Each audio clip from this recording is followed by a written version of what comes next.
अस्सलामुअलैकुम वरहमतुल्लाहि वबरकातुहू। Module number 3 part number 9 आज मैं आप लोगों के सामने स्टार्ट करने जा रहा हूँ। आज का जो कंट्री है वो है मैक्सिको। मैक्सिको का आज हम कंप्लीट हंटिंग क्राइटेरिया, उसके प्रोज यानी के फायदे, इसके ऊपर अब हम लोग तफसीलन डिस्कस करेंगे। किस चीज का इंतजार कर रहे हैं?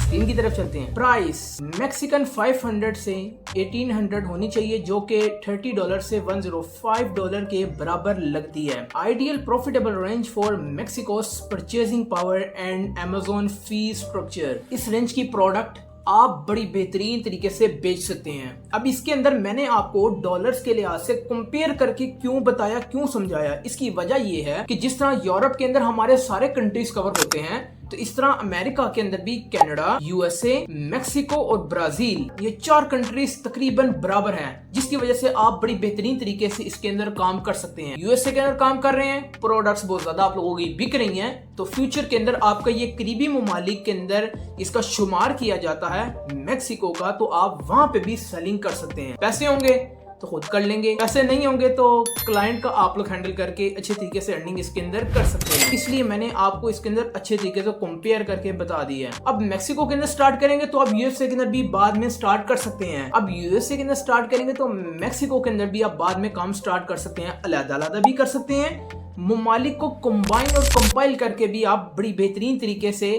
प्रोडक्ट अपनी लॉन्च कर सकते हैं। तो प्रोडक्ट की प्राइस के बारे में आपको मैंने बेहतरीन तरीके से बता दिया। So back to the point number 2, main keyword search volume minimum 10,000 होना चाहिए, जो कि shows decent demand in the Mexican marketplace. यानी कि इन 3 कंट्रीज का जो सर्च वॉल्यूम था वो था 15,000 मिनिमम, यानी कि कम से कम 15,000 से कम नहीं होना चाहिए। अब ये जो कंट्री है मैक्सिको, उन कंट्री की निस्बत थोड़ी छोटी है। उन कंट्रीज के लॉन्च होने के बाद इस कंट्री के अंदर लॉन्च हुई, तो इसी वजह से इस कंट्री के अंदर कोई भी प्रोडक्ट को आप हाथ डाल लें, 10,000 से कम उसका मेन कीवर्ड सर्च वॉल्यूम नहीं होना चाहिए। ये भी क्लियर हो गया। Point number 3, in top 15 70% of sellers must have 4.3 और हाई रेटिंग, जो कि indicates quality expectations but allows room for competition. इससे मुराद ये है कि टॉप 15 के अंदर 70% ऐसे सेलर्स होने चाहिए जिनकी रेटिंग 4.3 या इससे अबव होनी चाहिए।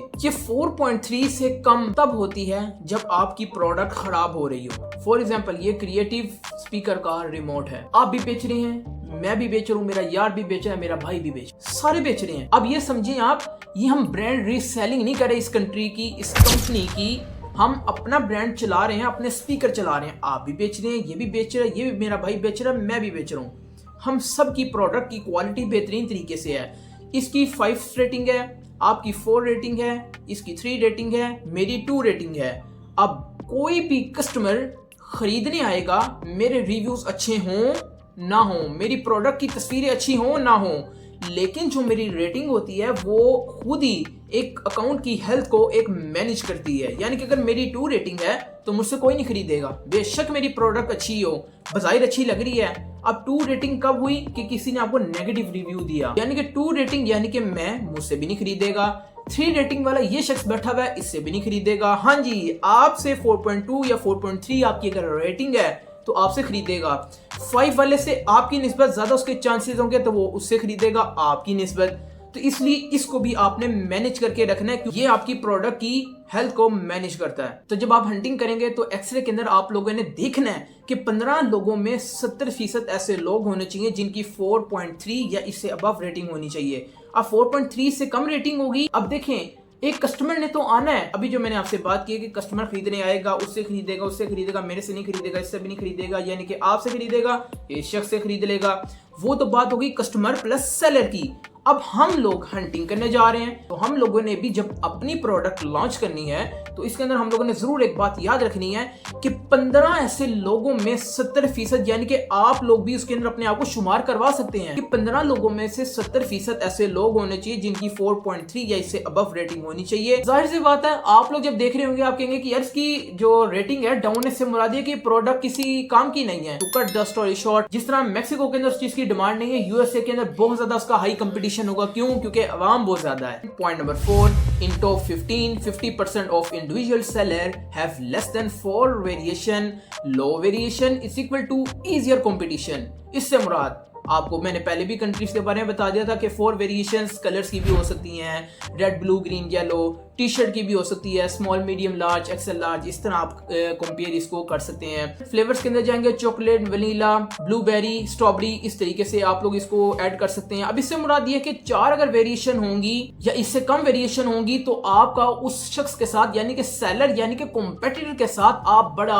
अच्छे तरीके से कॉम्पिटिशन जीत सकते हैं। अगर 4 वेरिएशन से हाई हुआ तो आप ये समझ लें वो बहुत बड़ी कंपनी है, वो बहुत बड़ा ब्रांड है, उसने काफी साल अपनी जिंदगी के Amazon मेक्सिको की मार्केट प्लेस के अंदर लगा दिए हैं। दूसरी, आप लोगों ने इसके अंदर एंट्री नहीं लेनी। 4 वेरिएशन या इससे कम होंगी, आपको क्राइटेरिया एक्सरे के अंदर आपको नजर आ जाएगा, तो आप लोगों ने इसके अंदर एंट्री ले लेनी है। Point number 5, average monthly revenue must be minimum Mexican 30,000 से लेकर 60,000 होनी चाहिए, जो कि $1,700 से $3,400 बनती है। प्रोडक्ट की प्राइस के बारे में भी आपको कंपेयर करके बता दिया, मंथली रेवेन्यू के बारे में भी आपको मैंने बता दिया। जो आपको मैंने बताया ना कि 1700 से 3400 होनी चाहिए, ये कम अज कम है, इसको ज्यादा से ज्यादा नहीं समझना। A good indicator of sustainable product performance, इससे मुराद ये होगा कि प्रोडक्ट आपकी जितनी अच्छी होगी उतनी बेहतरीन तरीके से सस्टेन रहेगी, बरकरार रहेगी, मेंटेन रहेगी, आपके प्रोडक्ट की हेल्थ को बहुत ही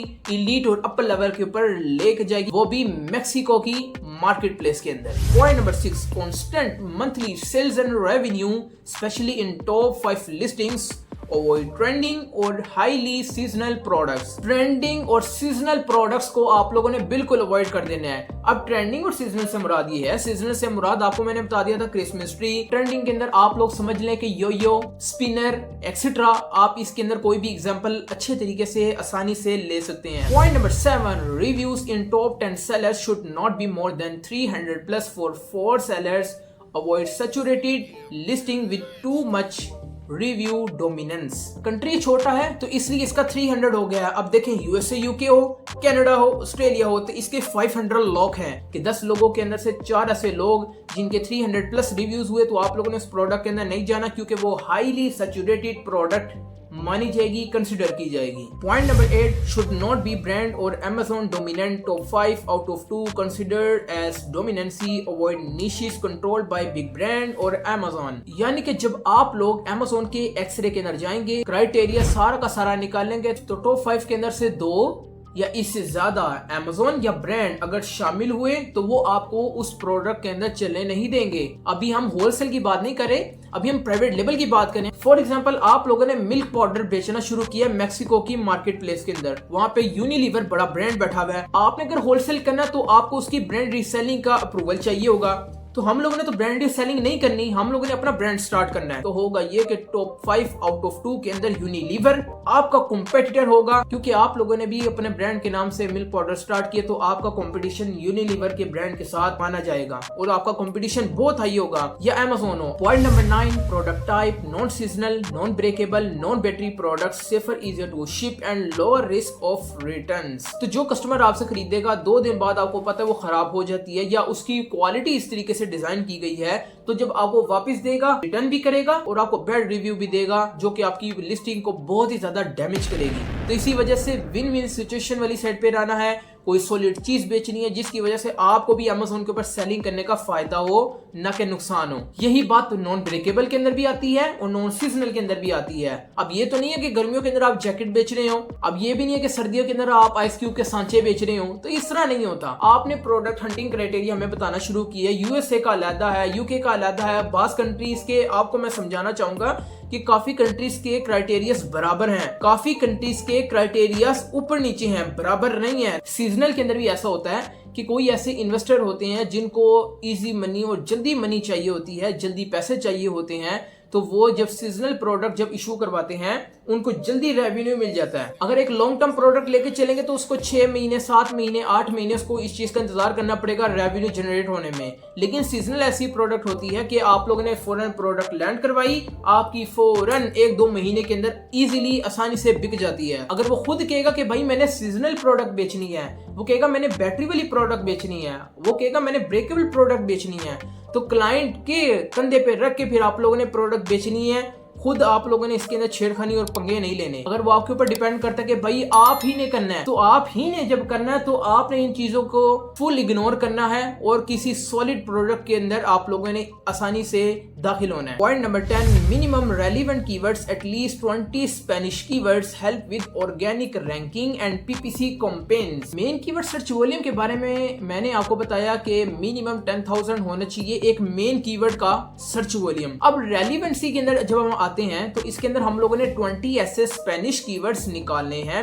मैक्सिको की मार्केट प्लेस के अंदर कि हम उसको आसानी से स्टेबल कर सकें। एक मॉल है, उसके अंदर हजारों लोगों ने दाखिल होना है और टाइम दिया गया कि हजारों लोगों ने 5 मिनट के अंदर गुजरना है, तो वो आसानी से एंटर नहीं हो सकते। लेकिन अगर दरवाजे एक्सपेंड कर दिए जाएंगे, बड़े कर दिए जाएंगे, बढ़ा दिए जाएंगे, तो आसानी से मॉल के अंदर लोग दाखिल हो सकते हैं। इसकी वजह क्या है कि अपॉर्चुनिटीज बढ़ा दी। तो इस तरीके से अगर एक कीवर्ड होगा तो आप उसके अंदर कितनी एंट्री ले सकते हैं। तो जब 20 ऐसे रेलिवेंट कीवर्ड्स निकलेंगे तो आपकी प्रोडक्ट की अपॉर्चुनिटीज, फॉर एग्जांपल एक पेंसिल बॉक्स है, मैं लिखता हूं पेंसिल बॉक्स फॉर चिल्ड्रंस, वो लिखता है पेंसिल बॉक्स फॉर चाइल्ड, एक बंदा लिखता है पेंसिल बॉक्स फॉर एडल्ट। हर बंदे की मेंटेलिटी अलग है, तो वो अलग-अलग तरीकों से पेंसिल बॉक्स ही लिखेगा, लेकिन उसके साथ रेलिवेंसी एक मिला देगा, एडल्ट लिख देगा, गर्ल्स लिख देगा, चिल्ड्रन लिख देगा, चाइल्ड लिख देगा, मैन लिख देगा, व्हाटएवर कुछ भी लिख देगा। 20 ऐसे कीवर्ड्स निकालने हैं कि लोग उसको सर्च करते हो। तो जब आपके रेलिवेंट कीवर्ड्स पूरे हो जाएंगे तो आपकी जब प्रोडक्ट लॉन्च होना शुरू हो जाएगी, यानी कि जब आपकी फाइनल डेस्टिनेशन पे पहुंच जाएगी, वो जो बैकएंड पे कीवर्ड्स होंगे वो पीपीसी और ऑर्गेनिक रैंकिंग के अंदर आपकी बहुत ही ज्यादा हेल्प करेंगे। So back to the point number 11, last point, Amazon review based is not recommended. Product should sell based on value, not reviews. इधर आपको रिकमेंड नहीं किया जाता कि आप किसी से भीख मांगें कि आपकी मेहरबानी, मैंने अपनी प्रोडक्ट लॉन्च की है, काइंडली इसको खरीद लें और मुझे इसका रिव्यू दे दें। Amazon की नजरों के अंदर ये बहुत बड़ी मैनिपुलेशन है। एल्गोरिदम्स आर्टिफिशियल इंटेलिजेंस के जरिए वो अपना वर्किंग करता है, उसको पता कि मैंने किस तरीके से इसकी ईमेल फेच करने हैं। वहां पे Amazon के वाइन प्रोग्राम चलते हैं, मैं आपको चला के दिखाऊंगा, घबराना नहीं है, सारा कुछ बताया जाएगा। वाइन प्रोग्राम जब चलेगा तो Amazon खुद आपको रेफर करता है कि आप अपनी ब्रांड रजिस्ट्री करवाएं। ब्रांड रजिस्ट्री करवाने के बाद आपको खुद वो कस्टमर्स ऐसे लाके देगा जो आपसे प्रोडक्ट लेंगे और आपको ऑर्गेनिक और पॉजिटिव आपको रिव्यू देंगे, जिस तरीके से आपकी प्रोडक्ट बहुत ही ज्यादा पुश होगी। लेकिन मैनिपुलेशन नहीं चलती, भीख नहीं किसी से मांगनी कि भाई मैंने अपनी प्रोडक्ट लॉन्च की है, काइंडली मुझे आप इसका रिव्यू दे दें, क्योंकि प्रोडक्ट आपकी रिव्यूज के ऊपर नहीं बिकनी चाहिए, आपकी वैल्यू के ऊपर बिकनी चाहिए। अब मैंने अपनी प्रोडक्ट लॉन्च करना शुरू की है, मुझे पता है मैंने अपनी प्रोडक्ट को बेहतरीन तरीके से सोर्सिंग करवा के मैंने मैक्सिको के अंदर पहुंचाया है, मुझे पता है मैंने बेहतरीन तरीके से उसके अंदर वैल्यू प्रोवाइड की है। अब मेरा कोई अपना यार हो, रिश्तेदार हो, भाई हो, बहन हो, कोई भी हो, अगर मैं आंखें बंद करके उसको बेचता हूँ कि यार मैंने बनाई है, मुझे पता कि मैंने इसके अंदर कितनी क्वालिटी रखी है, तो फिर मैं बिला धड़क बिला झिझक मैं Amazon के ऊपर आसानी से मैक्सिको की मार्केट प्लेस के अंदर बेचना स्टार्ट कर दूंगा। क्यों? क्योंकि मैंने अपने लोगों को पहले दिखाई कि यार ये प्रोडक्ट कैसी है। क्योंकि हम लोग जब सोर्सिंग फाइनल करवाते हैं तो हम लोग सैंपल मंगवाते हैं, जब सैंपल मंगवाते हैं तो हम उसको फाइनलाइज चेक करते हैं, जब प्रोडक्ट तैयार हो जाती है फिर हम लोग उसकी इंस्पेक्शन भी करवाते हैं, जब इंस्पेक्शन होती है फिर जाके Amazon के ऊपर वो प्रोडक्ट लैंड होती है। इन चीजों की तरफ आप लोगों ने जरूर तवज्जो रखनी है सोर्सिंग वाली साइड पे। अभी हम सोर्सिंग की साइड पे नहीं है, ये सारे कंट्रीज जब हमारे कवर हो जाएंगे ना फिर हम सोर्सिंग के ऊपर शिफ्ट होंगे, फिर मैं आपको बताऊंगा कि किस तरीके से सप्लायर से किस तरीके से बातचीत की जाती है और किस तरीके से Amazon के ऊपर वो प्रोडक्ट लैंड करवाई जाती है। ये बात की बात है, लेकिन आपको मैं बताना चाह रहा हूं कि जब हम लोग दो तरीकों से सैंपल के जरिए, इंस्पेक्शन के जरिए जब हम लोग चेक करेंगे तो हमें पता लग जाएगा कि भाई हम वैल्यू ही प्रोवाइड कर रहे हैं। जब वैल्यू प्रोवाइड कर रहे हैं तो इन छोटे कंट्रीज के अंदर हम लोगों को रिव्यूज की जरूरत नहीं पड़ती, अगर पड़ेगी तो हम लोग वाइन प्रोग्राम चलवा लेंगे ब्रांड रजिस्ट्री करवाने के बाद। ये भी क्लियर हो गया। मैंने आप लोगों के सामने product hunting criteria for Mexico बेहतरीन अच्छे तरीके से खुल डुल के डिस्कस कर दिया है। आपको इस चीज के बारे में मैंने बेहतरीन तरीके से समझा दी है। प्रोज ऑफ सेलिंग ऑन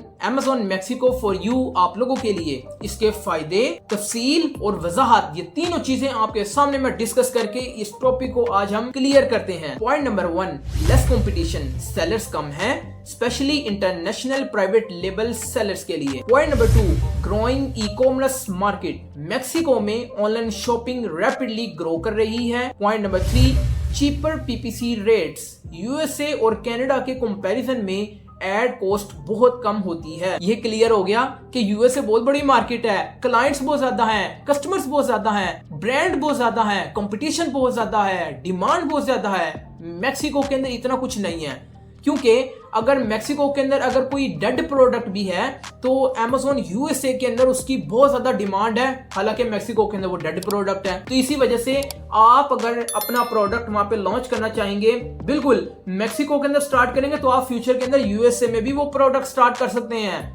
ये क्लियर कट आप लोगों ने ये बात जरूर याद रखनी है। तो यूएसए और कनाडा और यूके के अंदर कंपटीशन होगा तो उसकी बिडिंग भी, उसका बजट भी हाई लगेगा, क्योंकि बड़े बड़े ब्रांड्स उसके ऊपर अपनी प्रोडक्ट के ऊपर अपना पैसा स्पेंड कर रहे हैं। जब पैसा ज्यादा स्पेंड कर रहे हैं तो आपको भी पैसा ज्यादा ही स्पेंड करना पड़ेगा उनकी टक्कर पे आने के लिए, उनके साथ कंपटीशन बरकरार रखने के लिए। तो मैक्सिको के अंदर आपका बजट बहुत ज्यादा कम लगता है और उसके अंदर आपकी अपॉर्चुनिटी और डिमांड बड़ी बेहतरीन तरीके से आप उसके अंदर सेटल कर सकते हैं और आप उसके अंदर लॉन्ग टर्म प्रोडक्ट को चला सकते हैं। So back to the point number 4, Spanish audience is equal to new opportunity. Spanish keywords और लोकलाइजेशन से अपनी जगह बनाना आसान होता है। Point number 5, low barrier to enter, saturation कम है तो नए सेलर्स के लिए स्कोप ज्यादा है। आपसे मैं बात कर रहा हूं, अगर आप सेलर नहीं हैं, आप वर्चुअल असिस्टेंट हैं, सर्विस प्रोवाइडर हैं, मेरी ऑडियंस के अंदर जो लोग भी मुझे सुन रहे हैं, अब यूएसए के अंदर आपके पास बजट नहीं है, आपके पास पैसे नहीं है कि भाई मैं किस तरीके से अपना ब्रांड स्टार्ट करना चाहूंगा मैक्सिको के अंदर। तो जब हम नेक्स्ट पार्ट नंबर 2 मैक्सिको का जब हम डिस्कस करेंगे, उसके अंदर मैं आपको बता दूंगा कि आपको कितना बजट चाहिए होता है, किस तरीके से आप उसके अंदर एंट्री ले सकते हैं, आप बजाते खुद अपना ब्रांड किस तरीके से लॉन्च कर सकते हैं मैक्सिको की मार्केट प्लेस के अंदर। तो जाहिर सी बात है आप तब प्रोडक्ट लॉन्च करेंगे जब आप लोगों ने काफी ज्यादा प्रोडक्ट अपनी लॉन्च की होंगी मार्केट प्लेस मैक्सिको के अंदर। तो सैचुरेशन कम है, सेलर्स की एंट्री होने के चांसेस बहुत ज्यादा है और उसके अंदर स्कोप बहुत ज्यादा है। तो जब स्कोप बहुत ज्यादा है तो जब आने वाले 10, 12, 20 सालों के अंदर जब आप मुसलसल प्रोडक्ट बेच रहे होंगे तो आप भी किसी को वहां पे चलने नहीं देंगे अपनी कैटेगरी के अंदर। So back to the point number 6, last point, FBA Mexico active and reliable है। Amazon का लॉजिस्टिक सिस्टम मैक्सिको में काफी तेज काम करता है। इस वीडियो के अंदर मैंने आप लोगों से मैक्सिको के हंटिंग क्राइटेरिया के ऊपर बात की, प्रोस के ऊपर बात की, यानी कि फवाइद के ऊपर बात की। नेक्स्ट टॉपिक के अंदर हम लोग इसके नुकसानात और CTA कॉल टू एक्शन यानी कि एक्सपर्ट सजेशन के ऊपर हम लोग बात करेंगे कि यानी कि पार्ट 2 के अंदर हम लोग इसको कंप्लीट कवर कर लेंगे। तो वीडियो अगर पसंद आई है तो चैनल को सब्सक्राइब कर दें, वीडियो को लाइक कर दें, आगे लोगों को शेयर कर दें। मुझे आप अपनी दुआओं में खुसूसी तौर पे याद रखिए। अल्लाह पाक आप लोगों को कामयाब करे। मिलते हैं नेक्स्ट वीडियो के अंदर। ओके जी, अल्लाह हाफिज।